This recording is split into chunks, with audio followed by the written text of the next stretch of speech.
What do you do when the police won't protect you and the mob is armed and coming for your family? In Monroe, North Carolina, Robert F. Williams answered that question, not with marches or sit-ins, but with self-defense and a loaded M1 carbine. Robert Williams was a leader, a giant of a man. He said, let's protect our families from the violence of the Klan. Long before the Black Panthers or Malcolm X became national symbols of black resistance, Williams stood his ground against the Klan and the courts and paid the price for it. Now, this guard, though, that you had consisted of about 200 or 300 people who were armed. You had set up foxholes, defense things, and so on. Were you advocating violence then, or was this strictly a self-defense thing for your black community? Well, I advocated violent self-defense because I don't think you can really have a defense against violent racists and against terrorists unless you're prepared to meet violence with violence. And my policy was to meet violence with violence. Born in 1925 in Monroe, North Carolina, Williams grew up amid raw, unfiltered Jim Crow violence. As a child, he saw a black woman beaten unconscious by a white police officer, Jesse Helms Sr., as bystanders laughed. My parents were very protective, and they taught us, they tried to teach us to protect ourselves because they were in constant fear that we would run afoul of the law or the white community and get killed. I was always to say yes ma'am, no ma'am to white people because at any time they may get angry and maybe slap me because I was being sassy. So I was told. We were in a society where there were rules for white people and rules for black people, and black people had to stay in their place. After serving in the segregated Marine Corps during World War II, Williams returned home with military training and a determination to protect his people. In 1955, he took over the Monroe NAACP and transformed it into one of the most militant chapters in the South.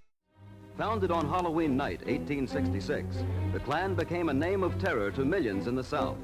Just before Pearl Harbor, it claimed to have more than 5 million members. The fiery cross has remained the Klan symbol.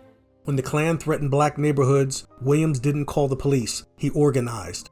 He secured an NRA charter and founded the Black Armed Guard, a rifle club of black veterans prepared to defend their community. In 1957, when Klan members opened fire near a NAACP protest, Williams' men returned fire and the Klan fled. Later, when they tried to storm Dr. Albert Perry's house, they were again met with sandbags and rifles. "We shot it out with the Klan and repelled their attack," Williams recalled. "They stopped raiding our community." That moment shocked Monroe's power structure. The city banned Klan parades, but not out of conscience. For the first time, the Klan was afraid. Williams wasn't just a militant, he was a strategist. In 1958, when 2 black boys were jailed for receiving a kiss on the cheek from a white girl, Williams turned the case into an international scandal. His campaign pressured the governor to pardon them and prove the power of publicity. But this growing militancy soon drew fire. In 1959, after a white man was acquitted of attempted rape, Williams declared, "We must meet violence with violence. If the government won't stop lynching, we must stop it ourselves." I made a statement that if the 14th Amendment to the United States Constitution cannot be enforced in this social jungle called Dixie, it is time that Negroes must defend themselves even if it is necessary to resort to violence. The NAACP suspended him. The national press condemned him. But to many black people, especially in the South, his words rang true. In 1961, the Freedom Riders came to Monroe. When violence erupted, Williams and his guard protected riders and local residents. Amid the chaos, a white couple entered the black neighborhood. To protect them from the crowd, Williams sheltered them in his home. They left unharmed, but the state charged him with kidnapping. With the FBI closing in and the Klan calling for blood, Williams fled, first to Canada, then to Cuba. From Havana, he launched Radio Free Dixie, a shortwave broadcast that mixed jazz, news, and calls for resistance. From Havana, Cuba, free territory of the Americas, Radio Free Dixie invites you to listen to the free voice of the South.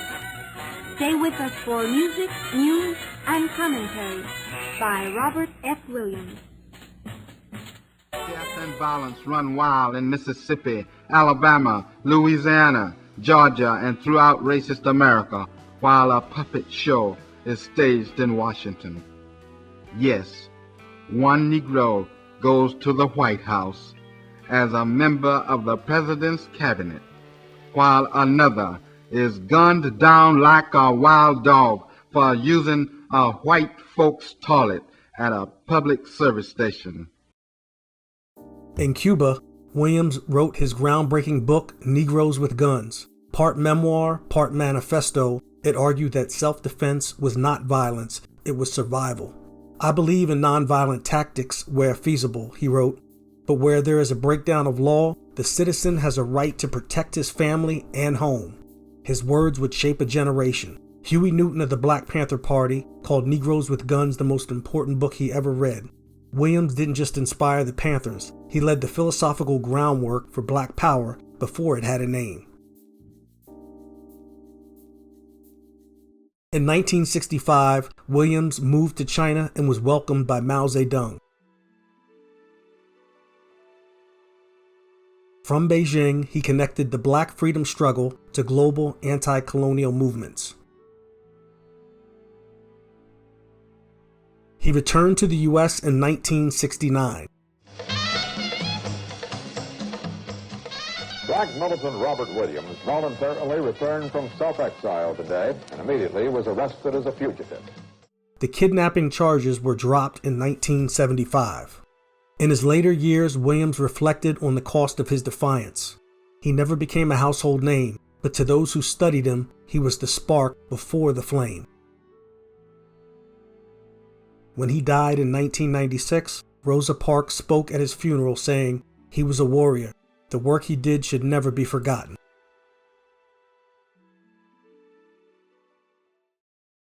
Robert F. Williams was a man out of step with his time, but precisely in tune with the moment. He didn't reject nonviolence, he just didn't believe it was the only path to dignity. From Monroe to Havana, from China to Detroit, Williams carried one clear message: freedom is not free, and the right to live cannot be begged for. It must be defended. His story is not one of rage, but of resolve, and it's time we remembered his name. Now listen for the frame-up. Did the Klan lay a plan to trap Williams and his friends and make him flee the land?